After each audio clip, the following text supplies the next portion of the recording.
পিতামাতার ভরণ পোষণ আইন সংশোধন করা দরকার বলে মন্তব্য করেছেন বিএনপির আইন বিষয়ক সম্পাদক ব্যারিস্টার বদরুদ্দোজা বাদল। শনিবার সকালে ডিবেট ফর ডেমোক্রেসি আয়োজিত ছায়া সংসদ বিতর্কে একথা বলেন তিনি।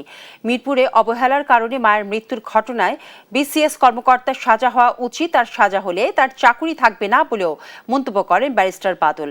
সামাজিক অবক্ষয়ের কারণে বৃদ্ধাশ্রম বাড়ছে উল্লেখ করে তিনি বলেন, প্রবীণ নিবাসের দরকার নেই, সন্তানের ঘরই হবে বাবা মায়ের প্রকৃত আবাস। আমার কাছে মনে হয় যে এই যে বর্তমান আইন, এই আইনটা অনেকাংশেই সংশোধন দরকার এই সেন্সে যে এই আইনের কার্যকারিতার জন্য স্পেসিফিক নির্দিষ্ট দিনের মধ্যে আইন বিচার শেষ করতে হবে, দ্রুত পুলিশ রিপোর্ট দিতে হবে এবং এটা যদি না দেওয়া হয় এবং মামলা দ্রুত শেষ করতে হবে।